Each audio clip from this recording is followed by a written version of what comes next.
Hey, salut à tous, c'est Livecart, bienvenue pour une nouvelle vidéo. Et comme j'en avais parlé dans ma dernière vidéo de présentation du Grind and Cash, j'avais envie de faire une petite FAQ pour marquer la fin de ce Bankroll Challenge.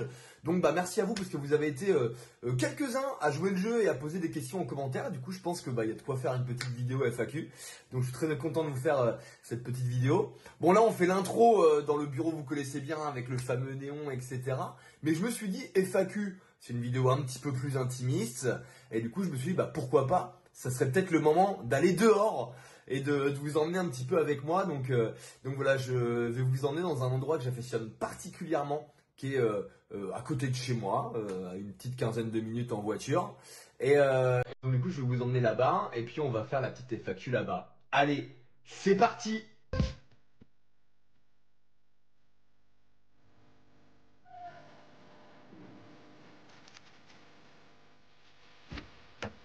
Bon ouais, je sais pas si vous avez vu les gars, mais ouais, ma bagnole elle est dégueulasse quoi. On s'en fout.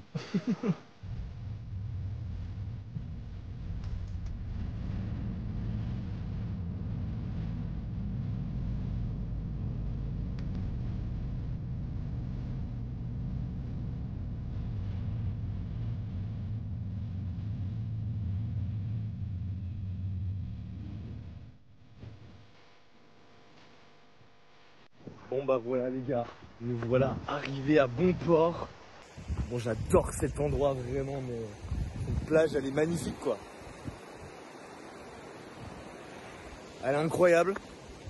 Enfin bref, ça faisait longtemps que je l'ai pas vu là, donc ça fait plaisir. J'espère juste que genre le vent, les vagues et tout, parce que là je filme à l'iPhone quoi, donc j'espère juste que ça va pas niquer le son quoi.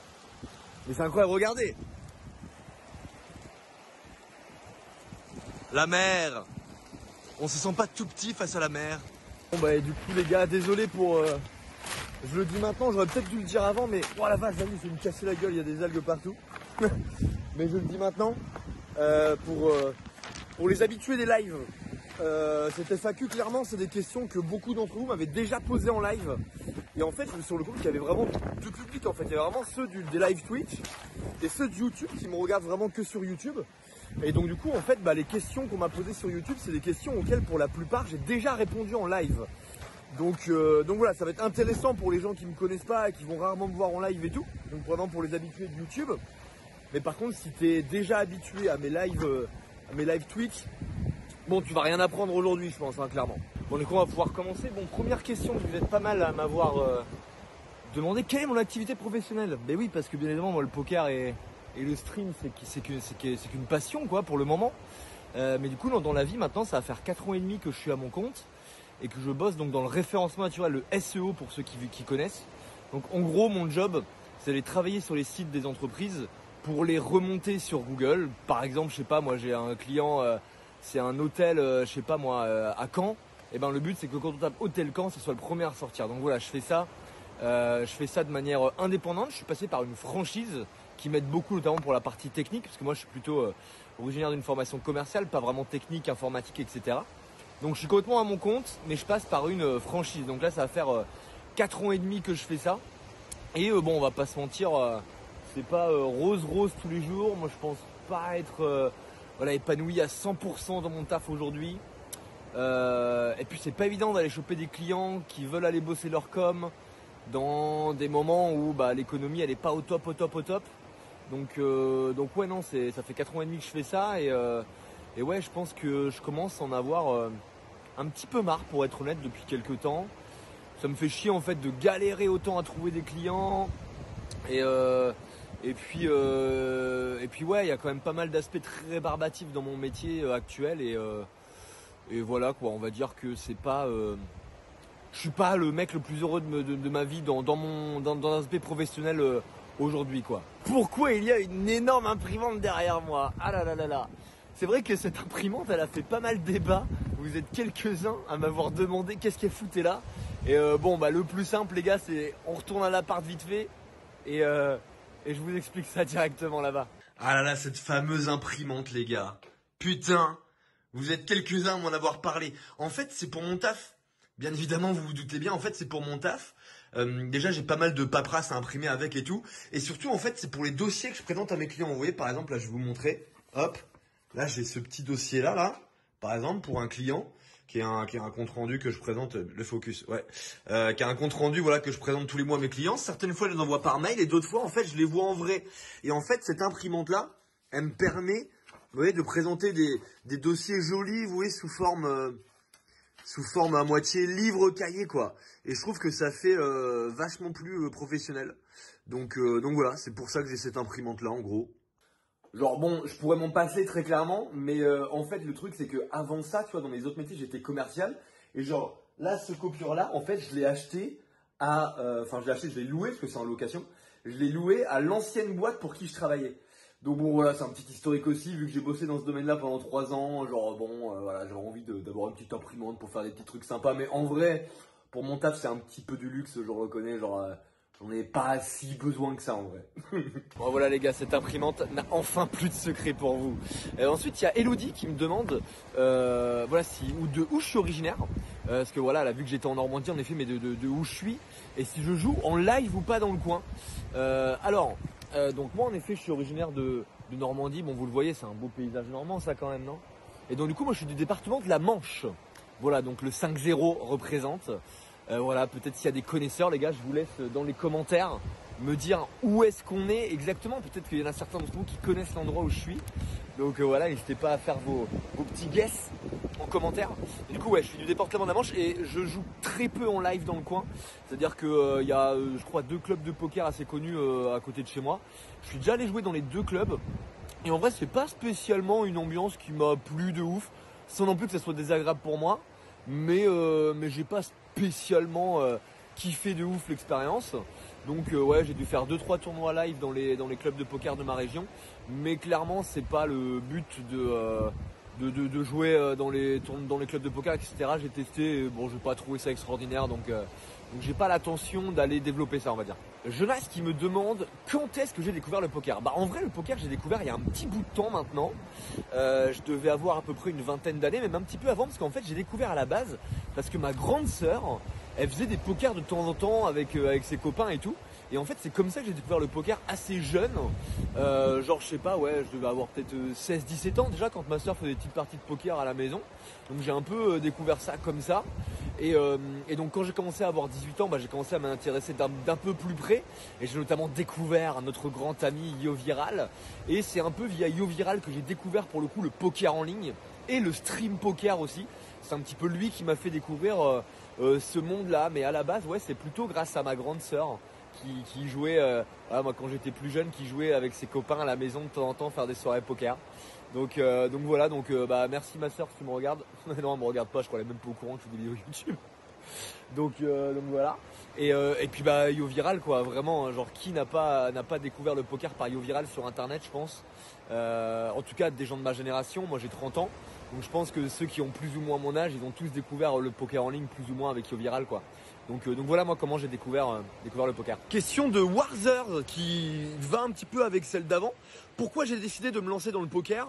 Alors premièrement j'ai commencé à jouer parce que j'ai toujours trouvé ça très stylé, les jeux avec de la réflexion, genre la stratégie, genre vous voyez les échecs et tout. Sauf que bon bah moi ça me cassait les couilles un peu les échecs.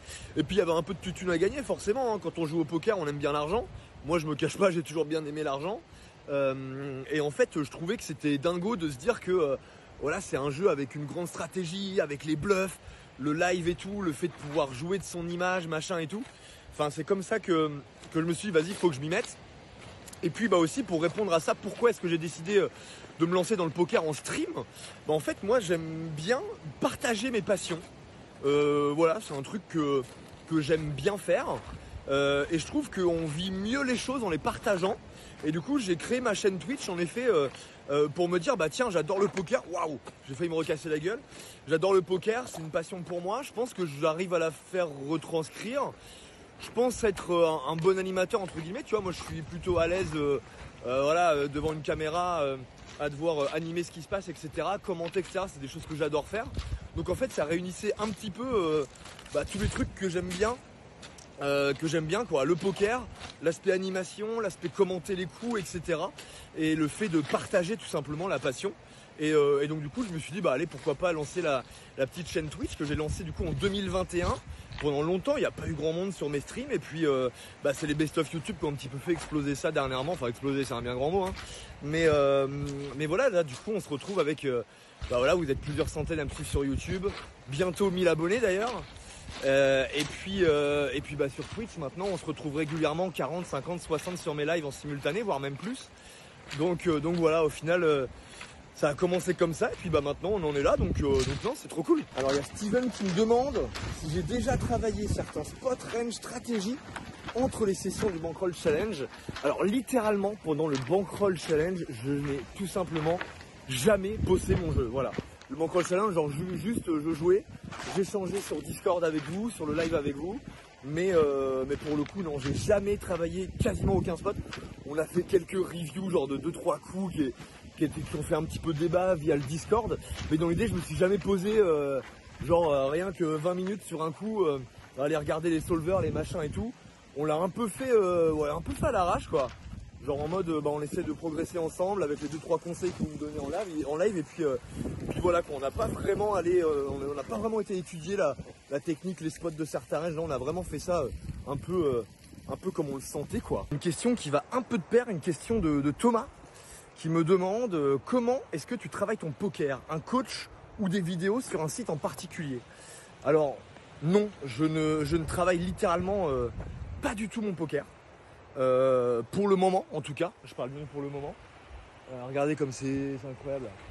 Bref, donc non je travaille pas du tout mon poker. J'ai commencé là à faire, j'ai fait une review dernièrement, c'est peut-être les premiers trucs que j'ai commencé à faire pour essayer de travailler mon poker hors jeu. Donc ouais, peut-être mettre en place des reviews, mais en fait le travail du poker c'est un truc qui me casse les couilles. Je n'aimais pas à quel point, moi je suis pas un gros bosseur, je suis pas un matheux, je suis pas un mec qui aime apprendre des trucs par cœur et tout. Et c'est un peu mon gros point faible dans le poker quoi. Donc non pour l'instant je travaille pas du tout. Avec le nouveau challenge je me suis dit que les reviews ça pouvait être un truc pas trop fastidieux et bien pour progresser à mettre en place. Donc je vais essayer d'en mettre de manière plus régulière. On a fait la première review là en début de semaine. Donc voilà, et sinon comment j'ai appris j'ai appris plutôt en regardant pour le coup. En regardant moi depuis toujours, moi je suis un grand fan de jeux vidéo. À chaque fois que je me lance dans un jeu vidéo, moi je suis un tryharder par contre. Et très souvent en fait je regarde les meilleurs au monde et je m'inspire d'eux. Donc j'ai regardé quand même beaucoup de joueurs de poker, essentiellement YoViral. Enfin, j'ai beaucoup appris le poker en vrai, les techniques de poker, je les ai énormément apprises avec les vidéos de YoViral. Lui, il faisait des vidéos de zinzin sur YouTube à l'époque où il expliquait plein de trucs, il avait fait un Bankroll Challenge aussi, etc. Donc j'ai pas mal appris avec ses vidéos à lui pour le coup. Et Antoine qui me demande là du coup avec le nouveau challenge où je me professionnalise un petit peu, où le but il est d'aller cachotte un petit peu de temps en temps. Voilà, Antoine qui me demande combien de sessions je vais faire par semaine. Alors ça je pense que ça va pas trop changer, je vais être je pense minimum 2, mais ça sera rare. La plupart du temps ça sera 3 sessions par semaine et quand je pourrai ça sera 4. Voilà. Moi le poker c'est un jeu que j'apprécie énormément à partir du moment où c'est entre guillemets occasionnel quoi. Je me vois pas du tout jouer tous les soirs sur des tables de poker, je pense que je pèterais un plomb. En plus voilà, moi j'aime jouer au poker en streamant aussi. Donc faut l'animer, l'animation comme vous le voyez, je gueule un peu, j'essaye de donner mon maximum donc ça demande beaucoup d'énergie. Je pense que si je stream plus de 4 fois par semaine mes sessions de poker, je pense juste que je pète un plomb. Et j'ai pas envie de ça et j'ai pas envie non plus de jouer hors stream en vrai. Donc voilà, on va rester la plupart du temps à 3 et en fonction de ce qui se passe dans la semaine, il y a des fois où on pourrait avoir 2 ou 4 sessions. Mais voilà, dans l'idée ça va être ça quoi. Donc là il y a Bruce qui me dit, penses-tu prendre du coaching ou au moins faire un league finder afin de t'améliorer et optimiser tes chances de cash out un max avec le nouveau challenge? Alors non, j'ai pas toujours cette optique là d'aller me faire coacher ou quoi que ce soit. Moi je pense que en fait ma chaîne, je trouve qu'elle est intéressante. J'en parlais récemment en live, je trouve que ma chaîne elle est intéressante parce que je suis un peu monsieur tout le monde au poker. Genre, je pense qu'il y a beaucoup de personnes d'entre vous qui vous reconnaissent en moi. La manière dont je joue, j'essaie de vibrer en fait, c'est le poker sensation. Et genre juste, je joue avec mes connaissances quoi. Et comme beaucoup d'entre vous, et on galère à essayer d'être gagnant, etc. Et je trouve que c'est pour ça en fait que ma chaîne Twitch elle a un vrai intérêt. Et en fait commencer à aller me faire coacher, etc. j'en ai pas trop envie. Je trouve que ça dénaturerait un petit peu l'aspect de cette chaîne Twitch. Alors oui, je deviendrais meilleur, mais d'une part, comme je disais, moi, tout l'aspect théorie, apprendre et tout, c'est un truc qui me saoule. Et de deux, je trouve vraiment qu'il y aurait plus trop d'intérêt à ma chaîne, en fait. Le but de ma chaîne, c'est Monsieur Tout le Monde. Sur les tables de poker, je pense que vraiment 80% des joueurs, c'est des joueurs comme moi, qui essaient de s'améliorer en regardant, qui font ce qu'ils peuvent, mais qui sont pas des joueurs pros, qui étudient pas leur jeu, etc. Et je trouve que de commencer à aller me faire coacher, à aller faire plein de trucs comme ça pour m'améliorer, etc. Bah, je pense que ça dénaturerait un peu la chaîne. Moi, j'ai vraiment envie de progresser avec vous, quoi. Moi, j'ai envie de progresser avec vous, avec vos conseils, avec les échanges qu'on a. Et je trouve que c'est tout l'intérêt de ma chaîne et que ça dénaturerait vraiment le truc d'aller me faire coacher ou quoi que ce soit. Déjà là, je mets en place des reviews de temps en temps et je trouve que c'est largement assez. Je trouve en vrai pour le moment. On verra peut-être que il y a que les cons qui changent pas d'avis. Hein. Peut-être qu'à un moment donné, je me dirais bah ouais, je suis un débile, je vais me faire coacher. Mais en tout cas, pour le moment, c'est clairement pas l'objectif. Super, petite dédicace à Miss Gribouillis qui nous a fait une belle baleine là. Regardez, c'est sympa quand même. Et là j'ai une question donc aussi où on me demande est-ce que, en parlant des reviews, est-ce que je vais faire des best-of de mes reviews? Alors non, sur YouTube il n'y aura pas de contenu review qui sera posé. J'ai envie de garder ce contenu en exclusivité Twitch. Parce que je pense que c'est quelque chose qui se fait en live, qui se regarde. Vous avez déjà plein de reviews disponibles un peu partout sur YouTube. Et j'ai pas trop envie de proposer ça sur Twitch. Après, il faut pas oublier que moi sur Twitch, j'ai laissé les rediffusions entièrement gratuites. Hein. C'est-à-dire que vous n'avez pas besoin d'être sub, contrairement à beaucoup de streamers qui rendent leurs rediffusions accessibles uniquement pour les subs. Moi, c'est pas le cas. Toutes mes rediffusions, elles sont gratuites. Donc sachez que quand je fais une review, là, la review que j'ai fait lundi, elle est accessible, je crois que c'est pendant 15 jours, il me semble, ou 3 semaines, je sais plus, ou un mois, je sais plus. Mais elle est accessible pendant plusieurs semaines, entièrement gratuitement. Donc vous pouvez aller la voir, mais par contre pour moi, sur ma chaîne, ça n'a rien à faire sur YouTube, je trouve. J'ai envie de garder ce contenu-là pour Twitch. Et Dorian qui me demande si je vais faire des tournois en live. En vrai, moi j'adore le poker live. J'adore le poker live, mais un peu pas n'importe quand je vais dans les clubs de poker, ça m'intéresse pas trop. Par contre, ouais, j'aimerais bien faire quelques tournois live quand l'opportunité se présente. Là, typiquement, en ce moment, il y a les qualifs pour le Winamax Poker Tour. Je l'avais fait l'année dernière à Caen. Là, pour l'instant, j'ai 3 tickets pour essayer de me qualifier. Donc j'aimerais bien me qualifier à l'étape de Paris. Et si je vais à l'étape de Paris, bah ouais, le but, ça serait pourquoi pas de le vlogger.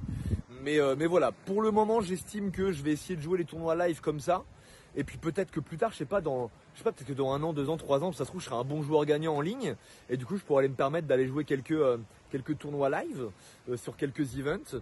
En vrai, why not? Je suis pas du tout fermé à ça. Je pense que c'est encore un peu tôt pour vraiment aller jouer beaucoup en live. Pour le moment, je vais aller jouer en live quand il y a des opportunités qui se présentent. Donc typiquement un Winamax Poker Tour, ce genre de truc. Et puis on verra peut-être dans quelques mois, quelques années. Peut-être que j'estimerais que le live, j'aurais envie de développer plus ça. Mais pour le moment, on reste sur le online en majoritaire. Et puis le live, on verra ça plus tard. Et j'ai Arnaud qui me demande, ça m'a fait rire cette question. Comment se fait-il que sur PogStat, tu sois autant en négatif? Bah oui les gars, parce que s'il y en a qui m'ont découvert récemment, bah ouais, vous voyez qu'il y a quelques perfs, etc. Que la bankroll, elle est passée de 150 à plus de 1000 balles en 30 sessions. Donc vous dites putain c'est un joueur gagnant, mais non pas du tout. Pour ceux qui me découvrent là récemment, non, moi là-bas je suis un joueur perdant. Moi je joue au poker en ligne depuis à peu près 2018 et toutes mes courbes elles sont archi négatives depuis que je joue au poker parce que j'avais un bankroll management complètement catastrophique. Genre je vous dis, moi en gros je mettais entre 100 et 150 balles par mois dans le poker et genre je jouais des 10 balles et des 20 balles quoi. Donc forcément en fait j'étais tout le temps broke, je misais trop sur le one time et il est jamais venu. Donc du coup tout simplement il est jamais venu parce que aussi j'avais pas le niveau. Et donc du coup ouais mes courbes sont en négatif et là on essaie de les rattraper. On a déjà la courbe Poker Stars qui était en négatif depuis 2018 qui là est revenu break-even. J'ai ma courbe PMU qui est passée up. Maintenant il y a encore Winamax, c'est la room sur laquelle je galère le plus. Forcément les fils sont beaucoup plus gros. Donc c'est le tournoi où je galère le plus. Mais là avec la belle win du Sunday Surprise, enfin la belle place à la 300 balles du Sunday Surprise, on commence à rattraper un petit peu le déficit. Donc voilà, j'espère être up sur toutes mes courbes très prochainement. PMU c'est fait, Poker Stars on est break-even, on s'en rapproche et Winamax il y a encore un petit peu de travail à faire mais ouais c'est l'objectif aussi avec ce nouveau challenge. Alors cette question là les gars, je l'ai pris d'une autre vidéo, pas de la vidéo où je parle de la FAQ parce qu'elle m'a fait trop rire. C'est Nissan GTR qui me dit salut, j'aime te regarder mais j'ai une question. Pourquoi tu fais pas des tournois plus chers, genre 50, 100 ou 200 euros et me raconte pas genre t'as pas les moyens? J'attends ta réponse. Alors là voilà ma réponse mon cher Nissan. Plusieurs raisons à ça. La première raison, c'est que j'ai pas les thunes, bien que tu penses que je sais pas pourquoi tu penses que j'ai de la thune. Mais non, je suis un peu un galérien moi dans ma vie financière. Non, ma boîte elle me permet pas de gagner des 1000 et des 100 aujourd'hui. Donc non, j'aurais pas les moyens de lancer des tournois à 50 € et plus. Et puis aussi et surtout parce que j'ai pas le niveau en fait. Genre là, je vais me mettre sur des 50, 100 balles, 200 balles, juste je vais me faire exploiter, je vais me faire exploser par tous les règles de ces limites là. Et genre juste, j'aurais aucun intérêt, juste je vais complètement broke quoi. Donc aucun intérêt, faut monter de limite quand on a la bankroll pour. Déjà, moi j'ai pas la bankroll et j'ai pas la possibilité de mettre de l'argent pour avoir une bankroll qui me permettrait de jouer ces tournois là. Et en plus de ça, j'ai pas le niveau, donc aucun intérêt, je vais juste me faire exploser quoi. Donc voilà, mais ta question m'a fait rire. Et là on a Kyo qui me demande si 3 minutes c'est pas hyper court comme délai pour streamer, parce qu'en effet quand on stream du poker on est obligé de mettre un délai. Pour éviter de se faire streamer, forcément il y a de l'argent en jeu, donc on n'a pas envie que nos adversaires puissent voir nos cartes.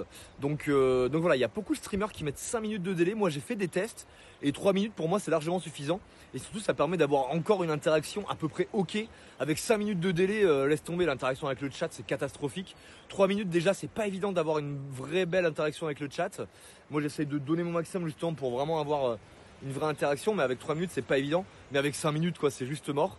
Donc là pour moi c'est le bon compromis entre interaction et ne pas me faire streamac. Bon ça paraît c'est pas vraiment une question, c'est Yacine qui m'avait mis un commentaire, essaye d'être un peu moins vulgaire car j'aime regarder tes vidéos en famille. Alors désolé mon cher Yacine, mais ouais j'ai pris ta question parce que je sais que vous êtes pas mal à dire qu'en effet parfois je peux être un peu vulgaire et tout. Ouais désolé les gars, en fait je suis comme ça quoi. Les gars, je suis comme ça, vous m'acceptez comme je suis ou vous m'acceptez pas quoi, tout simplement, j'ai pas envie de m'auto-censurer. Genre ouais, des fois il y a des insultes qui partent un petit peu toutes seules quand je me prends des bad beats ou qu'un mec en face il fait n'importe quoi. Désolé les gars, mais malheureusement ça changera pas. Et puis si tu regardes en famille, mon cher Yacine, je rappelle que le poker, c'est interdit aux moins de 18 ans. Donc j'espère que tes enfants ont plus de 18 ans. Mais voilà quoi, non ça malheureusement ça changera pas. J'essaye de faire attention pour être honnête, mais parfois ça sort tout seul. Et puis autant je sais que ça peut en déranger certains, mais à l'inverse il y en a que ça fait marrer. Et puis comme je disais, en fait je suis comme ça, je suis pas un mec qui m'auto-censure, je suis un mec assez naturel, assez authentique. Et clairement commencer à me retenir de dire des insultes, ça va être trop dur pour moi quoi. J'essaye d'en dire le moins possible. Forcément sur les best-of, vu que vous voyez les pires et meilleurs moments, forcément il y a plus d'insultes qui sont lâchées sur les best-of, ça peut un peu fuser. Mais en live, la vérité, j'essaie de me contrôler. Hein. Faut pas oublier que ce que vous voyez, c'est des best-of de 30 minutes de live qui durent entre 4 et 8 heures. Donc forcément en live, il y a très peu d'insultes qui sortent sur la globalité. Donc voilà, désolé en tout cas Yacine si tes enfants entendent des bêtises de ma part. Je fais pas exprès, promis. Bon voilà les gars, merci en tout cas pour vos questions, j'ai répondu à tout ce que vous m'avez demandé, j'espère que ça vous a plu. Avant de terminer, je voudrais faire aussi un petit aparté sur les commentaires de manière générale, que ça soit négatif ou positif. Premièrement, je voudrais revenir sur les quelques commentaires qui sont de plus en plus nombreux. Avant j'en avais pas du tout. Et plus entre guillemets la chaîne grandit et plus j'ai ce genre de commentaires, c'est normal, je vous en affiche là quelques-uns un peu à droite à gauche. Bon, j'ai caché les pseudos, le but c'est pas d'aller pointer du doigt les gens, mais je vous mets juste quelques commentaires. Je comprends pas trop l'intérêt de ces commentaires là, de venir juste balancer une critique qui sert à rien, dire vas-y t'es nul, va te faire coacher, il y a plein d'erreurs partout, ça sert à rien. Moi je suis un mec qui est assez ouvert à la critique et qui aime bien débattre, mais juste mettez des commentaires constructifs quoi. Tu vois, genre aller mettre un putain, c'est ton move, il est nul à chier, va te faire coacher. Genre juste ça sert à rien. Et j'ai un peu de mal à comprendre les gens, genre à quoi ils ressemblent quoi derrière leur écran quand ils mettent ça quoi. Moi je pense qu'il faut être assez grave quoi pour aller commenter entre guillemets de la méchanceté gratuite comme ça. J'ai un peu de mal à comprendre. Mais bon après je sais que ça fait partie du jeu aussi de s'exposer sur YouTube, etc. Mais voilà, c'est juste par ces petits mots, vous pouvez comprendre que ça sert à rien de mettre ce genre de commentaires et que si vous estimez qu'il y a quelque chose à me dire sur les vidéos, un move que j'ai fait qui est pas bien, vous pouvez bien évidemment le faire. Je sais très bien que je suis pas champion du monde et que je le serai certainement jamais. Je sais très bien que je fais des erreurs. Je suis ouvert à discuter, à débattre avec vous sur certains coups, mais faites-le de manière constructive quoi, sincèrement, parce que genre juste dire t'es nul et ce que tu fais c'est de la merde, ça n'aide pas du tout à progresser le jeu, ce n'est pas constructif, ça pour le coup ça sert vraiment à rien. Donc voilà, j'espère que ce genre de commentaire sera de moins en moins présent. Puis bah si vous m'aimez pas les gars, il n'y a aucun problème hein. C'est ça aussi que je comprends pas, c'est genre moi quand je regarde quelqu'un sur YouTube et que je l'aime pas, bah juste je swipe de vidéo quoi, je change de vidéo. Genre je comprends pas trop les gens qui regardent une vidéo, qui aiment pas le mec. Ça je peux le comprendre, tu vois, moi j'ai une façon d'animer un peu spéciale, tu vois, je gueule beaucoup et tout. Je sais que ça peut pas plaire à tout le monde. Ben genre juste cassez-vous de la vidéo, tu vois. Je comprends pas trop l'intérêt d'aller juste mettre un commentaire méchant quand t'aimes pas un mec. Genre derrière ton écran quoi, c'est trop facile, c'est trop lâche. Genre je sais pas, je comprends pas. Si vous m'aimez pas les gars, y a aucun problème, je le comprends, mais genre juste bah barrez-vous de vidéo quoi, je sais pas, ça sert à rien d'aller mettre des commentaires méchants. Je vois pas trop l'intérêt. Mais voilà. Et aussi bah l'autre chose, là je parle des commentaires méchants, mais vous êtes aussi très nombreux, là pareil je vous mets des petits commentaires à droite à gauche. Vous êtes très nombreux à m'envoyer de la force, de l'amour dans les coms. Et ça vraiment je vous remercierai jamais assez, c'est incroyable. Ça vous voyez, ces genres de commentaires là que vous voyez, c'est ce qui me fait que bah moi je suis content de faire les vidéos YouTube, que je me dis putain bah c'est trop cool, les gens ils aiment ce que je fais, parce que genre c'est quand même du boulot tu vois de faire tout ça. Et genre juste c'est un réel régal de voir vos retours là-dessus. Quand vous m'envoyez de la force, il n'y a rien qui peut me faire plus plaisir que ça sur les vidéos YouTube et sur Twitch. Donc voilà, un grand merci à vous, la team qui me soutient, qui m'envoie de la force. Vous êtes les boss, vraiment je vous kiffe. Donc merci à vous pour votre soutien à ce niveau-là, c'est incroyable. Bon bah voilà les gars, c'est sur ça que cette petite vidéo FAQ va se terminer. J'ai adoré la faire, j'ai trouvé ça très sympa de changer un petit peu aussi. Bon, je suis pas encore très à l'aise, je pense, avec une cam comme ça entre guillemets dans la vraie vie et tout, à me balader avec une cam. Bon, j'espère que ça s'est pas trop ressenti. Je vais essayer de m'améliorer s'il y a d'autres vidéos de ce genre derrière, un peu IRL qui sortent. Mais voilà, j'espère que la vidéo vous a plu. Si c'est le cas, bah, je compte sur vous pour aller bombarder les likes, vous abonner à la chaîne YouTube si c'est pas déjà fait, ça me donnera de la force. C'est le meilleur moyen pour moi de gagner en visibilité. Donc voilà. Et puis bah, on va se laisser. Voilà, avec cette petite vue quoi. Ça se trouve ça rend éclaté à la cam. Genre à chaque fois ça se trouve vous me dites putain mais frère son spot il est éclaté quoi. Je sais pas. Moi je le trouve incroyable. Je sais pas si on s'en rend bien compte à la cam. Mais moi cet endroit je le kiffe quoi. Voilà, on va se laisser là-dessus. Merci beaucoup la team. J'espère que vous avez kiffé cette petite vidéo. C'était Livecart et je vous dis à très bientôt sur YouTube et sur Twitch. Allez ciao.